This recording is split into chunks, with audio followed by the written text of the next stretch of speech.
What is up, guys? It is me, and I chug gasoline. So, I wanted to talk about some of the things that I didn't really talk about in the last kinda guide.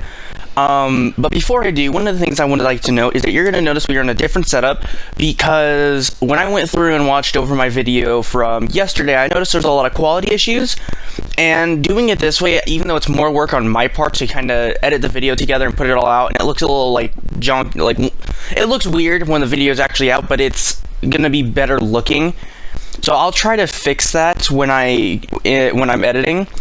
But today I wanted to go over some of the units that'll be good for you starting out. So I actually have one of them here. I'm actually farming one here. A really good unit for you to pick up if you're going to start out on JP right now is going to be this amazing Vados. She has a chance to dodge as her passive. You don't need any potential system into her. And she's a really good leaking partner, surprisingly.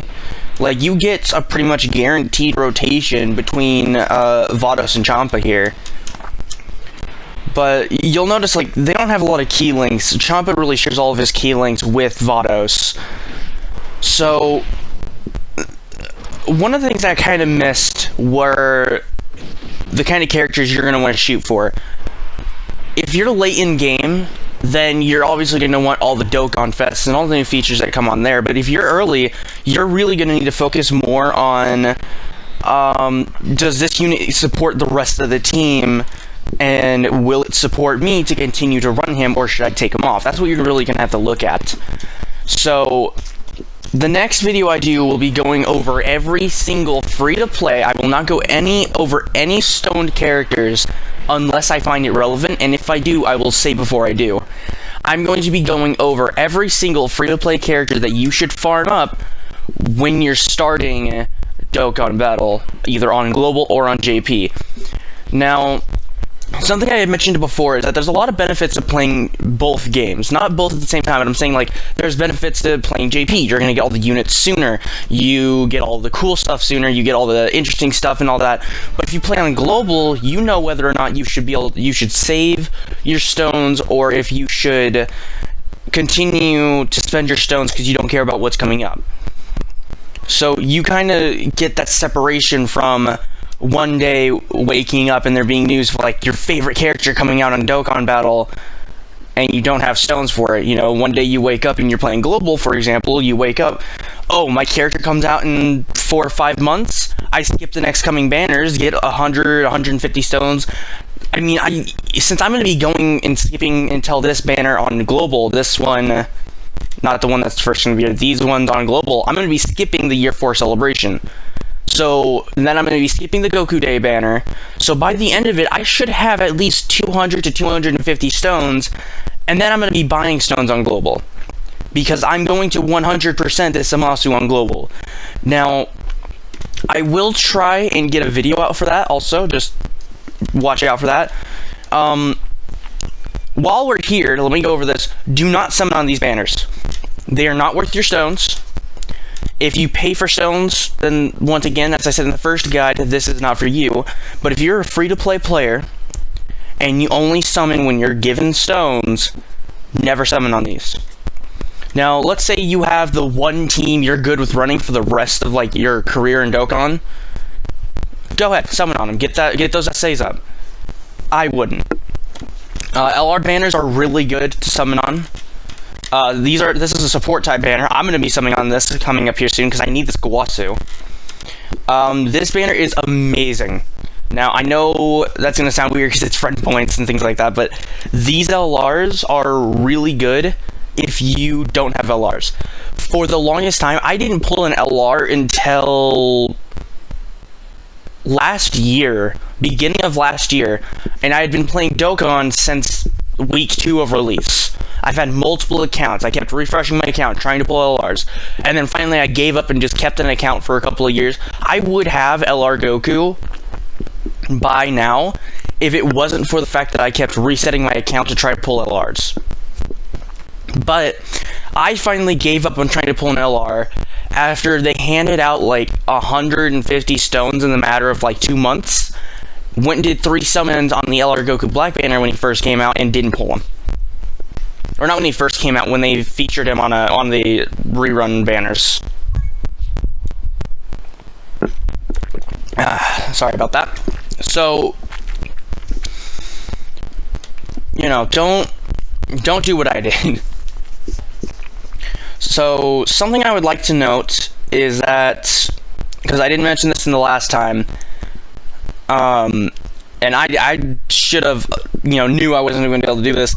I tried to do this a couple of times. You can do a lot of these early ones, but these new ones are really hard to do. You are not going to be able to awaken Zamasu until you pull really good units. So, let's continue farming for this.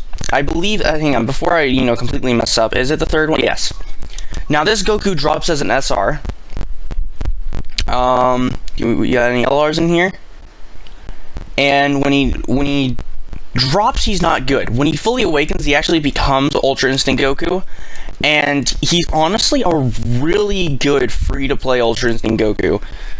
Like, unlike what most people do with the regular Goku, where it's like, oh, I'm gonna put crits and additionals, and then have like 3 or 4 dodge, or whatever it is. You can't do that with this one. You need to go the full dodge. I would do the full dodge. So I'm saying, like, go as many dodges as you can, but make sure you still got crit and additional. Like, I would do, like, 5 additional, I think it's, like, 6 crit is what you can do. So, because he's a physical unit, I believe he does get that initial, boost to, additional anyways, in the potential system. But that is going to be later down the road. And the only reason I'm mentioning it now is that if you are late down the road and you're probably like stuck, because there's a certain point in Dokkan where like you have this amazing team and the only reason you can't complete the event is because your leader isn't good enough. And that sucks. That's a feeling that hurts, I'll be honest with you.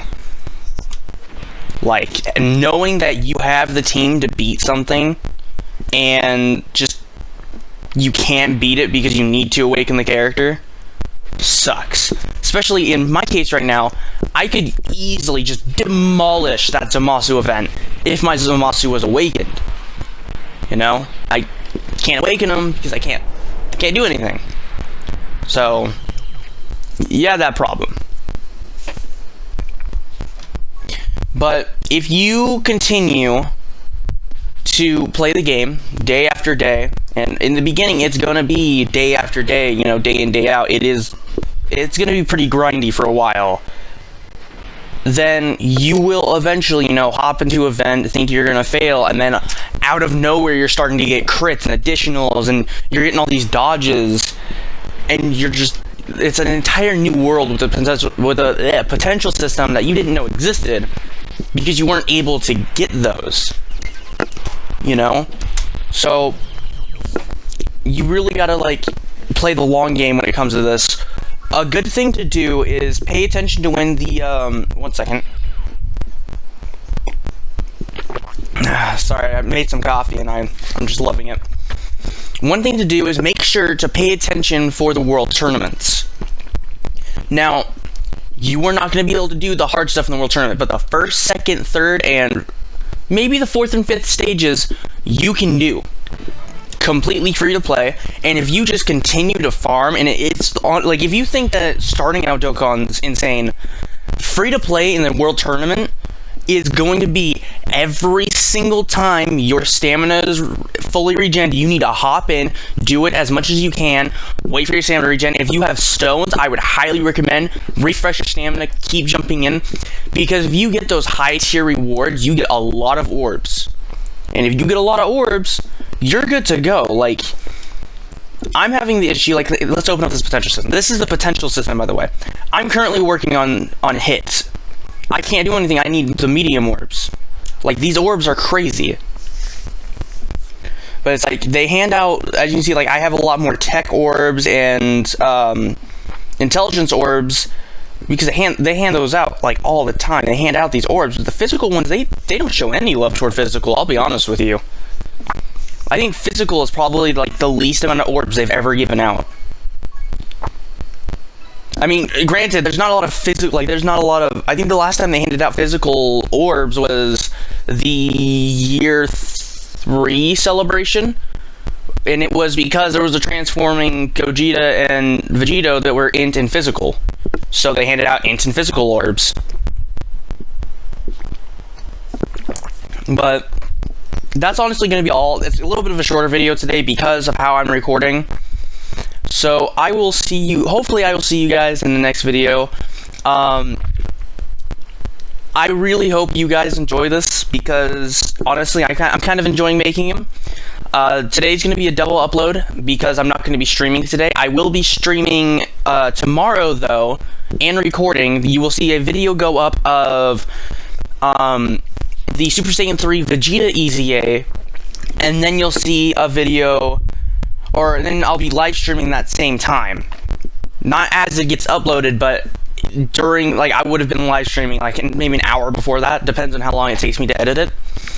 And then after that, I'm gonna see how far I can go, because my team on Global is pretty bad when it comes to Super Saiyan 3. So I hope you guys have a wonderful day, and I will see you in the next video. Like